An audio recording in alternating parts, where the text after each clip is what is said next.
एकदा काय झालं माहिती आहे? ते पावसाचे दिवस होते. बाहेर नुकताच पाऊस पडून गेला होता. तरीही ढग थेंब थेंब ठिपकतच होते. अर्जूच्या डोक्यात प्लॅनिंग सुरू झालं. अहो कसलं काय विचारता, रात्रीच्या जेवणाचं. आणि आता सगळ्यांच्या परतण्याची वेळ झाली होती. शाळेतून आल्या आल्या मम्मी मला भूक लागलीये असा दंगा करत यश अख्खं घर डोक्यावर घेईल. आज राणीताई सुद्धा येणार आहेत. आणि राहुलचं तर काय गोष्टच वेगळी. आज पावसाचं वातावरण म्हणलं की आल्या आल्या साहेब आलं घातलेला चहा आणि कांद्याची खेकडा भजी अशी फरमाईश नक्की करणार. त्यामुळं जेवण बनवण्याआधी असं छोटं मोठं काहीतरी बनवलं पाहिजे. अर्जू डोक्यात गणितं मांडत होती आणि ती मांडत असतानाच तिनं मेथीची भाजी निवडून हातावेगळी केली. भजी करण्यासाठी तिनं तयारी सुद्धा सुरू केली. तोपर्यंत यश आई मला भूक लागलीये असा दंगा करत घरी पोहोचला. पाठीवरची बॅग त्यानं कोपऱ्यात टाकली आणि तसाच किचनमध्ये शिरला. डब्यात काही मिळतंय का ते शोधू लागला.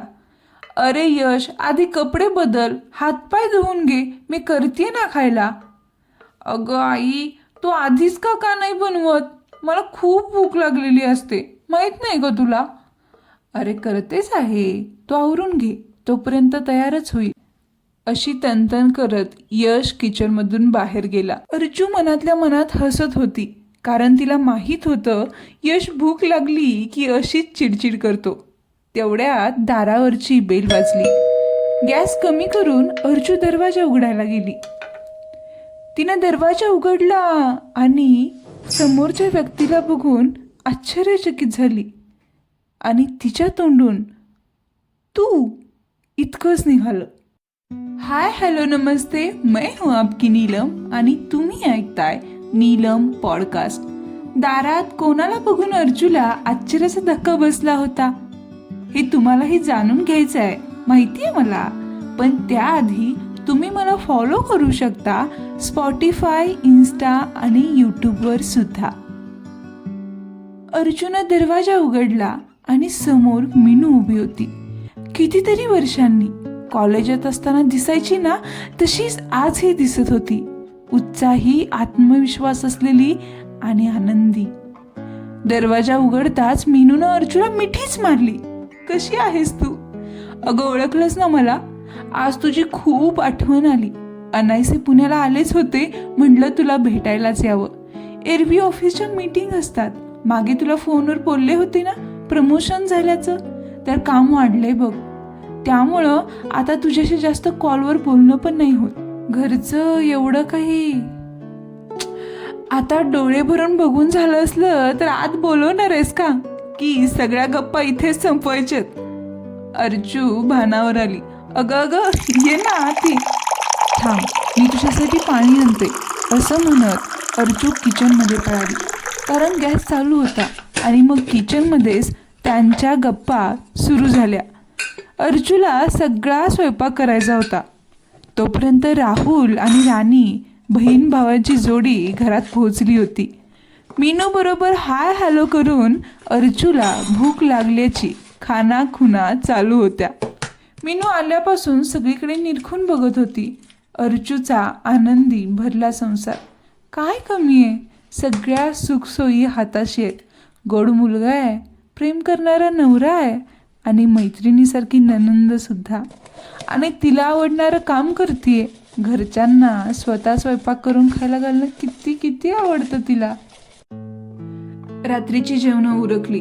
राहुल आणि यश झोपायला गेले आणि अर्जू, मीनू आणि राणीची बैठक रंगली. मीनू आणि अर्जू कॉलेजमधल्या अगदी जीवाभावाच्या मैत्रिणी. कॉलेजनंतर दोघींचं आयुष्य किती बदललं.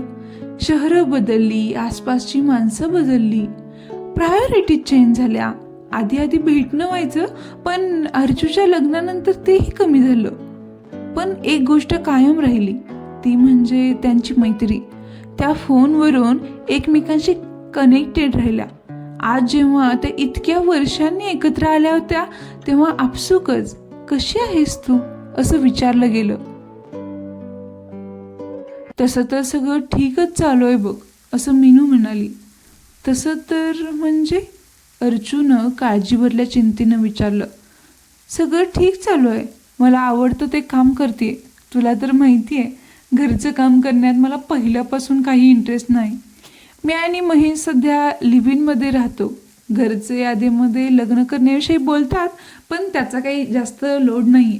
कामाचा व्याप इतका की मित्रमैत्रिणींबरोबर कनेक्ट राहता नाही येतं ग. लोकांना वाटतं की मस्त चाललंय हिचं, कशाचं काही बंधन नाही, मनासारखं एकदम. पण अर्चू एकटं वाटतं अगं अनेक वेळा. कॉलेजमधून बाहेर पडले तसं छंदही जोपासले नाहीत. रिकामे पण येतं ग. सांगायला आणि ऐकायला कुणी आपलं उरलंच नाही असं वाटत राहतं. महेश असतो म्हण, पण मी लिव्ह इनमध्ये राहते म्हणून शेजारी पाजारी जास्त जवळीक नाही करत. मी कुठे बाहेर दिसले की लोक कुजबुजतात, विचित्र नजरेनं बघतात. त्यामुळं ऑफिस आणि घरची माणसं सोडलं की कोणी जवळचं नाहीये. महेश त्याच्या बिझनेस मीटिंगसाठी बऱ्याचदा बाहेर असतो. मग मी एकटीच असते अनेक वेळा.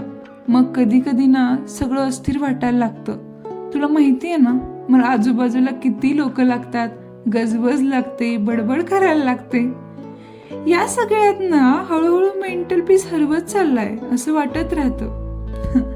तुझं आपलं बरं आहे बाकी अर्चू. भरलं घर आहे, तुला कधी एकटं वाटत नसेल ना.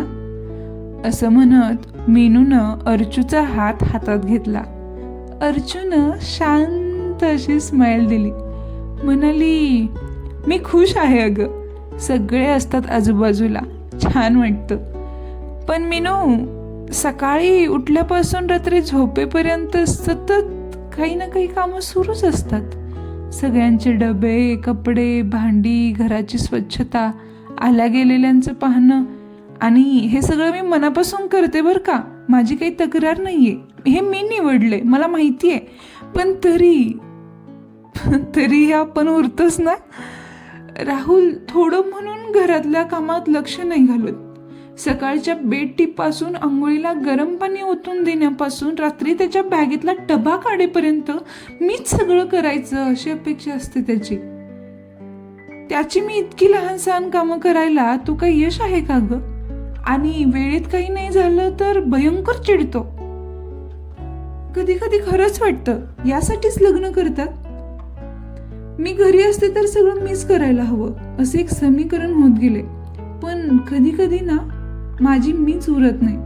तुला माहिती आहे ना, बॅडमिंटन खेळायचे मी. पेंटिंग करत असले की भान नाही राहायचं मला. आपण इंजिनिअरिंगच्या शेवटच्या वर्षापर्यंत कुठे कुठे भटकत असायचो. आणि आता अगं आरशात पाहताना मी ती आहे ना असा प्रश्न पडायला लागतो. फिटनेस नावाची गोष्ट उरली नाही. उत्साह तर केव्हाच गळून पडलाय. अडकली आहे ग मी. आणि मला तर कुठं मित्रमैत्रिणी उरलेत. झालं तर तुझ्याशी कधीतरी बोलणं होतं फोनवरनं. सोसायटीमधल्या बायकांना मी आउटडेटेड वाटते, कारण घरी असते ना मी. शिकून सवरून मी घरी राहते म्हणून टॉन्ट मारतात मला. आपण बघ ना, जीवाभावाच्या मैत्रिणी म्हणवतो एकमेकींना, पण आज भेटलोय तेही 7 वर्षानंतर. इतके का गुरफटलोय का आपण या सगळ्यात.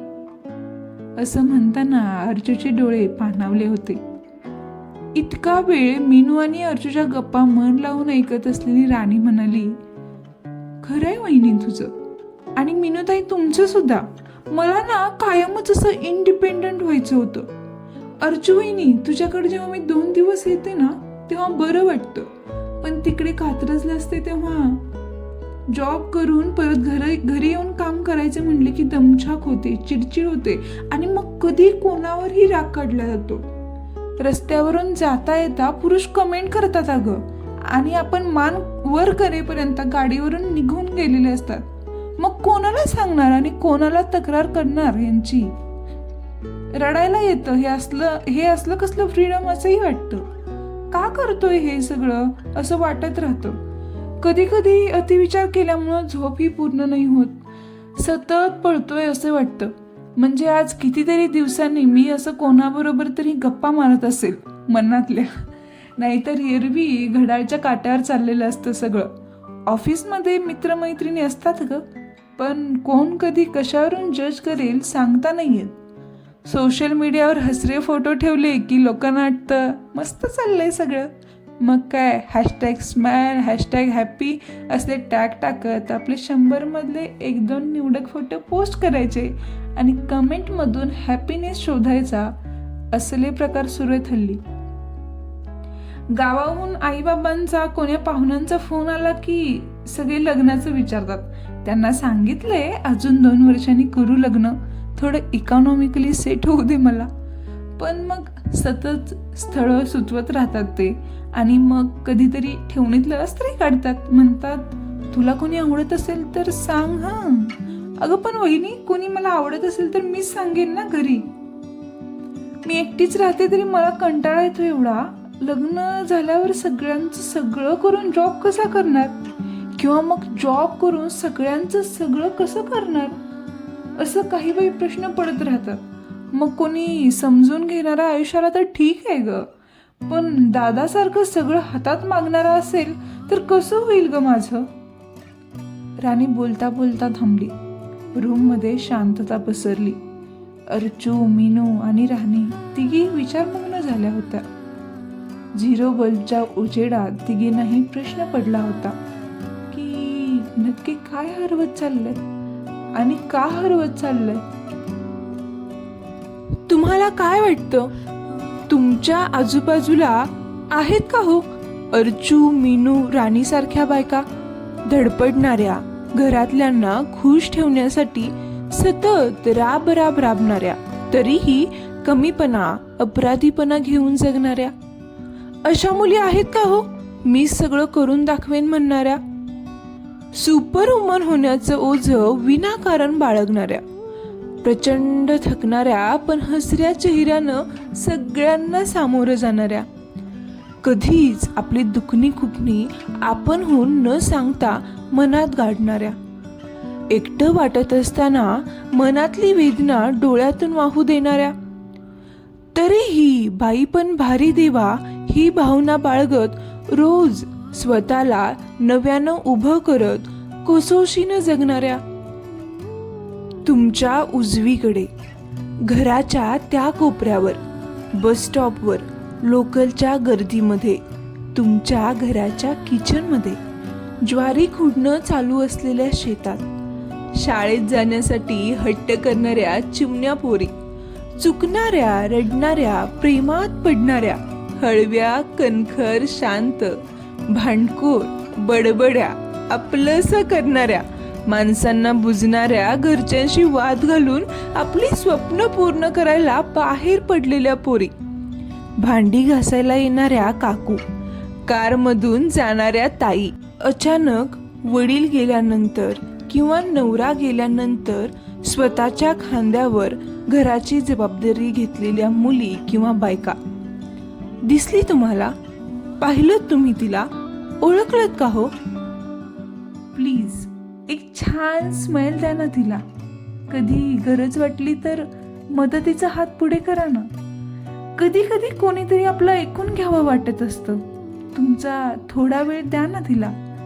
जास्त काही नाही, फक्त स्वतःची कामं स्वतः करायला लागा. ती विचारते ना तुम्हाला कोणती भाजी आवडते, आजच्या सकाळच्या, दुपारच्या, संध्याकाळच्या स्वयंपाकाला काय करू. तुम्ही तिला विचारा ना तिला काय आवडतं, तिला कशातून आनंद मिळतो. मैत्रीण असाल, आई, ताई, सासू, ननंद असाल, मुलगी असाल, चांगले मित्र असाल, शेजारी असाल, वडील, भाऊ, नवरा असाल, लिव्ह इन पार्टनर असाल, बॉयफ्रेंड किंवा बॉस असाल, तिला तिचा अवकाश शोधण्यात थोडा हातभार, तिचं मानसिक आरोग्य सांभाळण्यात मदत कराल ना तिची. तिची चॉईस काही असू देत, तुम्ही तुमच्या दृष्टिकोनामुळे तिची घुसमट नाही ना होऊ देणार. तर मंडळी, काय वाटतं तुम्हाला? तिचं हरवलंय काहीतरी हा आपला एपिसोड ऐकताना काही लोक आली का हो डोळ्यासमोर? एकदा काय झालं या सेगमेंटचा आपला दुसरा एपिसोड कसा वाटला हे मला कमेंट करून नक्की कळवा. याबरोबरच तुमचे अनुभव देखील शेअर करा. चला तर मग आज इथेच थांबूयात. पर जल्द मुलाकात होगी नई कहानियां और किस्सों के साथ. भेटूयात लवकरच. तोपर्यंत नमस्कार.